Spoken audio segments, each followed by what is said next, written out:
Receiver I work, night shifts, at a tiny broadcast station in the woods. Call sign, WXR, 9, barely even on the map. AM band, mostly weather reports and road conditions for distant truckers. The station runs 24/7, but only one shift is live, midnight to 4 a.m. That's mine. They say it's for observation, but no one says what we're really observing. The station is deep in the trees. No traffic, no neighbors, no signal. One flickering hallway, one locked studio, one red on-air light. The sound is constant, even when nothing is playing. Low static, soft hum from machines, like the building itself is breathing. At night, the forest outside disappears. Glass reflects only me. Or what looks like me. 3 weeks ago, something changed. At 2:13 a.m., the signal stuttered. Just a flicker. But I saw it. The waveform glitched. The hum turned uneven. The feed didn't cut, but something was underneath the audio. A faint clicking, like a broken metronome in another room. I leaned in. It wasn't random. It pulsed, counted. I checked the weather logs. No storms. Next night, same time, 2:13 a.m., same pulse. But this time, whispers. Behind the report, buried under the loop. Too quiet, too fast, but they were saying something. I boosted the file, cleaned the noise, and I heard it. He is listening. He does not belong. Tell him to stop. I stared at the speakers, sweat cold on my spine. I didn't move, didn't speak, just saved the file. I didn't tell the manager. He's out of state. They don't listen anyway. Then came the third night, 2:13 a.m. The report skipped. Half a second. Then a new voice. Not whispered, not buried. Loud, male, rough, clear as glass. It said, "You are not authorized. You are not alone. Cease transmission." Then silence. Not static, not dead air. Void. When the audio returned, it was my own voice.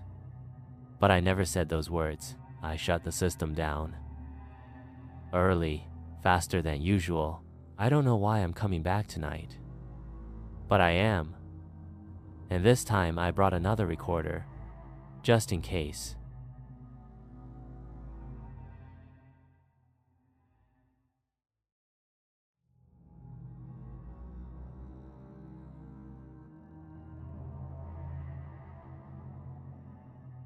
I got to the station at 11:48 p.m. The forest outside was black and pressing against the windows. The air inside was colder than usual. Not temperature, something else. The moment I stepped inside, the static felt louder, like it had grown teeth. The on-air light blinked, though I hadn't touched the console. I sat down, started the system. All green. Normal feed. Pre-recorded loop. Weather update. Traffic warning. Then silence. Only for a blink. Like something held its breath. Then everything came back. But the room felt wrong. Tighter. I checked the schedule. All matched. All files accounted for. 2:00 a.m. I watched the clock. Digital ticks echoing. 2:13 a.m. Dead on the second. The screen glitched. Not the waveform. The screen itself. A single line of text appeared, tuned to 116.7. That's not our frequency. We don't have that band. I checked the dial manually. The receiver shouldn't pick it up. But the signal was there. A low hum, wet static. Then a voice clear. Male again. But distorted, like it was traveling through something. He said, "We see you now." You answered, "Do not stop." I froze. The signal ended, but something stayed. The static didn't go back to normal. It had breathing in it, long inhales, and something else movement, like dragging. I cut the volume, but the sound didn't stop. It was in the room. I turned. Nothing there, but the air was moving. Slow, heavy, like a presence leaning in. The backup recorder on the desk turned on. By itself. No input. The light blinked red. Then a voice mind spoke from the speaker. I am not alone. He is behind the glass. I spun in my chair. The glass behind me fogged, as if something had exhaled on it. From the other side, thin handprint, pressed into the fog. Wrong shape. Too long. I didn't sleep when I got home. I just sat in silence, listening. There was no sound, but my ears felt full, like the silence itself was buzzing. I replayed the tape, the one where my voice says, I am not alone. I ran it through filters, stretched the audio. There was something beneath it. Another voice, so faint it was almost inside the hiss. It said, you opened the loop.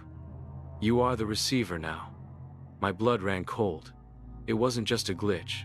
It wasn't just noise. Something was talking through the system, using it. And now, maybe using me. The next night, I didn't want to go. But I did. I needed to know. I needed to end it. I brought a second recorder, a third battery, a mirror. Don't ask why. It felt right. At the station, everything was already running. The on-air light was on, but I hadn't touched it. Inside the booth, the monitors were off. All except one. It showed live camera feed, but not of the studio, not the hallway, not the forest. It was me, sitting in the chair, looking at the screen. But I wasn't. I was standing. I waved my hand. The figure on screen didn't move. It just stared at the monitor. Then it turned toward the camera and smiled. The static began again, deeper now, lower than before. The lights in the hallway went out, one by one. Click, click, click. I shut down the feed. Tried to cut power. No response. The system was locked. All screens turned to text. Transmission begins. Receiver connected. You are the signal now. My ears began to bleed. Just a trickle. Just enough to feel real. I grabbed the mirror, held it up to the screen. My reflection didn't match me. It blinked twice as slow, then mouthed, "It's coming through you." I don't remember how I left, but I woke up in my car. Sunlight through the trees. Back at home. No memory of the drive. No memory of the hours. The station burned down. Electrical fire, they said.